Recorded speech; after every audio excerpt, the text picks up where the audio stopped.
Hello friends, this is Vaibhav Aswar from Shri Jagdamba academy Nagpur.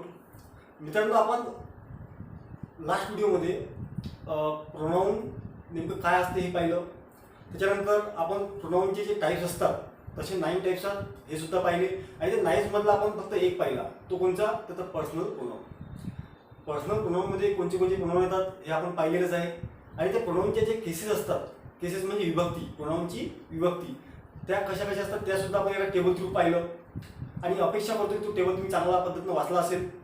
ठीक आहे, तर त्या टेबलवर आपल्याला आज 3 ते 4 आपण एक्झाम्पल घेऊ आणि त्या एक्झाम्पलमधून तो टेबल तुम्हाला क्लिअर झाला की नाही झाला हे आपल्याला समजून घेता येईल व्यवस्थित. ठीक आहे, तर आपण 3 ते 4 एक्झाम्पल पाहू त्याबद्दलचे. पहा, पहिले एक्झाम्पल, रिकामी जागा स्वा पर. आता इथं ऑप्शन समजा आपण 2-3 ऑप्शन घेऊ. एक ही, हिम आणि हीच. पहा मित्रांनो, हे एक्झाम्पल आहे आणि या एक्झाम्पलमध्ये तुम्हाला एक लक्षात येते की सुरुवातीला रिकामी जागा आहे, नंतर हे स्वा जे आहे वर्ब आहे. स्वा म्हणजे पाहिले, रिकामी, ठीक आहे, आणि हर म्हणजे तिला. तर तुम्हाला एक गोष्ट सांगतो आधी की कोणतेही जी नॉर्मल सेंटेन्स असते त्या सेंटेन्सची जी सुरुवात झालेली असते ते नेहमी सब्जेक्टने होते. तुम्ही हा जो फॉर्मॅट आहे हा पाहिला असेल बऱ्याच वेळा, S plus V plus O. म्हणजे जनरली कोणतेही जे सेंटेन्स राहते ते सेंटेन्स या फॉर्मॅटमध्ये असते. आणि हा फॉर्मॅट असा सांगतो आपल्याला की वाक्याच्या सुरुवातीला सब्जेक्ट असतो आणि मध्ये वर्ब असतो आणि लास्टमध्ये ऑब्जेक्ट असतो. कोणत्या कोणत्या वाक्यामध्ये ऑब्जेक्ट नसतो सुद्धा आणि असतो सुद्धा. तर बघा, इथे रिकामी जागा आहे. आपण या रिकामी जागेमधून एक गोष्ट समजू शकतो की वाक्याच्या सुरुवातीला सब्जेक्ट असायला पाहिजे. आणि मी तुम्हाला ज्या वेळेस प्रोनाऊनच्या केसेस सांगितल्या त्यावेळेस त्यामध्ये 4 प्रकारच्या केसेस होत्या. एक म्हणजे सब्जेक्टिव्ह केस, जे तुम्हाला सांगितलं मी की वाक्याचा जो सब्जेक्ट असते तो सब्जेक्ट जो असते तो नेहमी कोणत्या केसमध्ये असते? सब्जेक्टिव्ह केसमध्ये असते. त्याच्यानंतर मी तुम्हाला दुसरी केस सांगितली ऑब्जेक्टिव्ह केस. आणि ऑब्जेक्टिव्ह केसमध्ये काय होते की जो वाक्यामधला जो ऑब्जेक्ट असते तो नेहमी कोणत्या केसमध्ये असते? ऑब्जेक्टिव्ह केसमध्ये असते.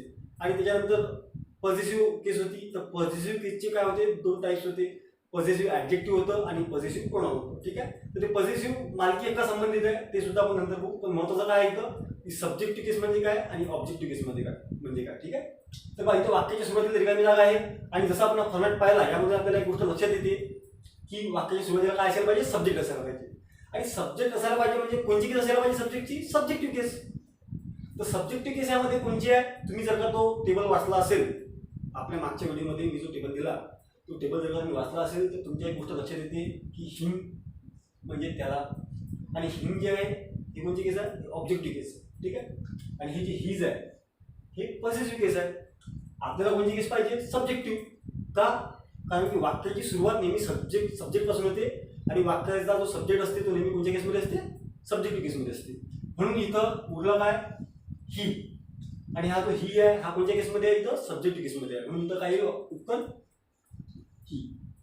ही स्वा पर म्हणजे त्याने तिला पाहिलं. ठीक आहे, आणखीन एक एक्झाम्पल घेऊ.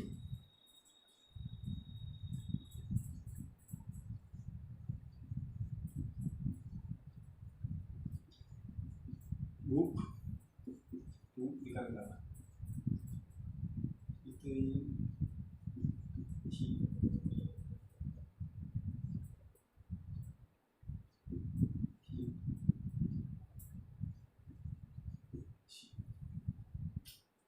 हा एक्झाम्पल आहे. शी गेव अ बुक टू रिकामी जागा आणि पुढे ऑप्शन आहेत ही, हिम आणि शी.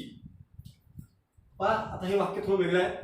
सुरुवातीच्या वाक्यामध्ये आपल्याला रिकामी जागा सुरुवातीला दिलेली होती, म्हणजे आपण समजू शकतो व्यवस्थित की सुरुवातीला काय असते? वाक्याच्या सब्जेक्ट असते, म्हणून आपण सब्जेक्टिव्ह केस तिथे घेतली. आता दुसऱ्या वाक्यामध्ये सुरुवातीला रिकामी जागा नाही आहे, वाक्याच्या शेवटी आहे.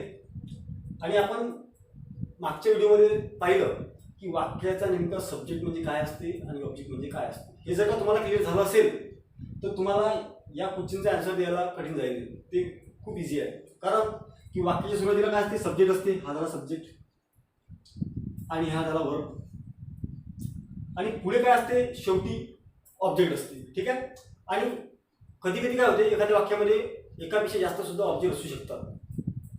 तसंच इथं झालेलं आहे. आता इथं हे अ बुक सुद्धा ऑब्जेक्ट आहे. आणि मला सांगा या वाक्यामध्ये तुम्हाला एक गोष्ट लक्षात येईल की शी गेव अ बुक टू. आता तिकडे आता ही शी ते आपण काय घ्यायचं ते नंतर बघू, पण पहिले सुरुवातीला लक्ष द्या की वाक्याचा नेमका अर्थ काय होतो. त्या अर्थावरून आपण समजू शकतो की वाक्याच्या शेवटी तिथं काय असायला पाहिजे. शी गेव अ बुक म्हणजे तिने एक पुस्तक दिलं, टू म्हणजे ला. आता कोणाला दिलं ते नंतर पाहू, पण मला सांगा इथं क्रिया करणारा व्यक्ती कोण आहे, शी. ओके, मग ही झाली कर्ता वाक्याची, सब्जेक्ट. कर्ता म्हणजेच वाक्याचा सब्जेक्ट. आता तुम्हाला जसं मी लास्ट व्हिडिओमध्ये सांगितलं की कर्त्याची जी ऍक्शन असते, सब्जेक्टची ऍक्शन ज्या घटकावर होते तो घटक म्हणजे वाक्याचा काय असते, ऑब्जेक्ट असते. आता ही पुस्तक देण्याची क्रिया कोणावर होत आहे, कोणीतरी व्यक्तीवर होणार आहे. ठीक आहे, मग तो जो व्यक्ती आहे वाक्यामधला तो जो कोणी असो, मुलगी असेल मुलगा असेल कोणी असो, तर तो काय होईल, तो वाक्याचा ऑब्जेक्ट होईल. का होईल, कारण की हा जो शी आहे ही जी क्रिया करणार आहे ते कोणत्या घटकावर करणार आहे, त्या घटकावर. म्हणून तो घटक काय झाला, वाक्यामधला ऑब्जेक्ट झाला. म्हणून ऑब्जेक्ट होईल तो म्हणजे कोणत्या केसमध्ये राहील, तो ऑब्जेक्टिव्ह केसमध्ये. मग आता या 3 ऑप्शनमध्ये आपल्याला कोणत्या प्रमाणची केस ऑब्जेक्टिव्ह दिसते इथं. आता हा जो ही आहे हा सब्जेक्टिव्ह केसमध्ये आहे, ही सुद्धा सब्जेक्टिव्ह केसमध्ये आहे. आपण काल टेबल पाहिलेलं आहे, तुम्हाला काही डाऊट असेल टेबलमध्ये चेक करू शकता तुम्ही परत. आणि आता हा जो इथे हिम आहे हा ऑब्जेक्टिव्ह केसमध्ये आहे, म्हणून इथं हा हिम जो आहे हा फिट बसेल. सेम अशाच प्रकारचे क्वेश्चन जे आहेत ना तुम्हाला एक्झाममध्ये येतात. आणि ग्रामर हा विषय असा आहे, जसं तुम्ही गणिताला समजता तसं गणित हा स्कोरिंग सब्जेक्ट आहे असं म्हटलं जाते, तसाच ग्रामर, इंग्लिश ग्रामर सुद्धा हा कोणता सब्जेक्ट आहे, स्कोरिंग सब्जेक्ट आहे. यामध्ये सुद्धा तुम्ही आउट ऑफ मार्क घेऊ शकता आणि बऱ्यापैकी तुमचे हे मार्क्स तुमचे रिझल्ट आणण्यामध्ये कारणीभूत ठरू शकतात. म्हणून या विषयाकडे सुद्धा तुम्ही चांगलं पद्धतीने लक्ष द्यायला पाहिजे. आणि अशाच प्रकारचे सेम एक्झाम्पल एक्झाममध्येच असतात. आणखीन एक्झाम्पल बघू.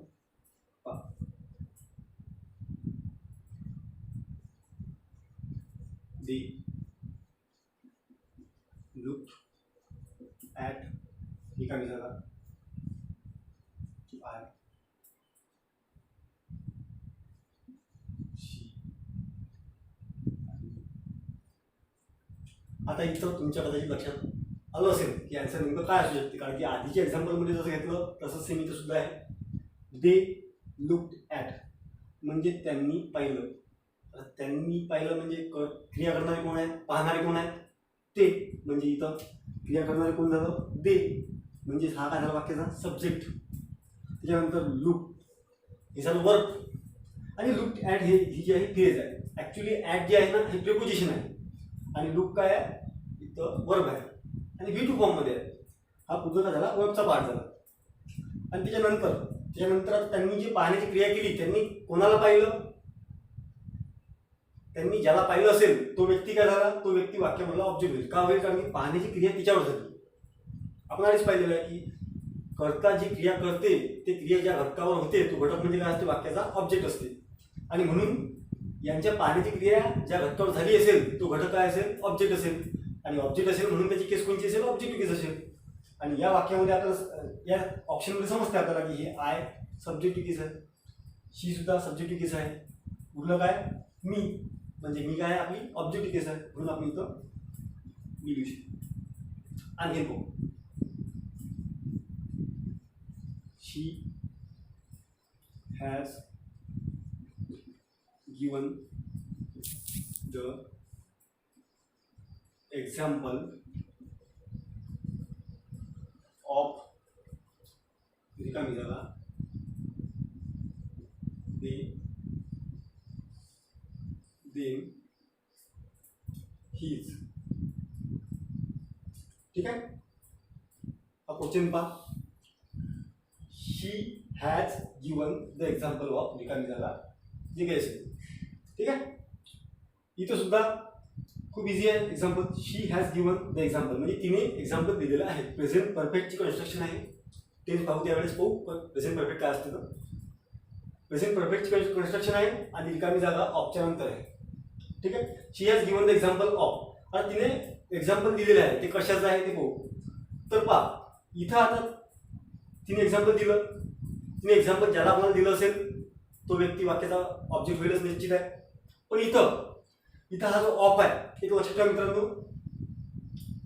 99 पर्सेंट वेळा काय होते माहिती आहे का, बऱ्याच वेळा वाक्यामध्ये जे प्रिपोजिशन यूज झालेलं असते त्या प्रिपोजिशन नंतर जर का कोणत्याही प्रकारचं प्रोनाउन येत असेल तर त्या प्रोनाउनची जी केस असते ना ती नेहमी ऑब्जेक्टिव्ह केस असते.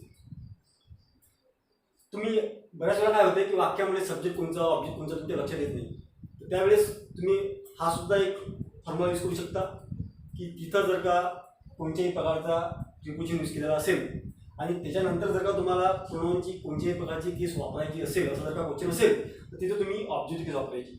मग आता यामध्ये सुद्धा ऑब्जेक्टिव्ह केस कोणची आहे, ती सब्जेक्टिव्ह केस आहे, ही पॉझिटिव्ह केस झाली, देन ही काय ऑब्जेक्टिव्ह केस म्हणजे इथं काही दे. He has given the example of them म्हणजे तिने त्यांचं एक्झाम्पल दिलं. ठीक आहे, ते 4 एक्झाम्पलवरून तुम्हाला अपेक्षा करतो की क्लिअर झालं असेल की नेमकं केसेस कशा वापरतात आणि क्लिअर नसेल झालं तर आपण पुढे प्रत्येक वेळा प्रत्येक पार्ट शिकत असताना मागचं पुढचं रिपीट करत चालू म्हणजे तुम्हाला जेणेकरून समजेल. आणि आता आपण पुढचा जो टाईप्स आहे आपला प्रोनाउनचा तो पाहू जो की डिमॉन्स्ट्रेटिव्ह प्रोनाउन.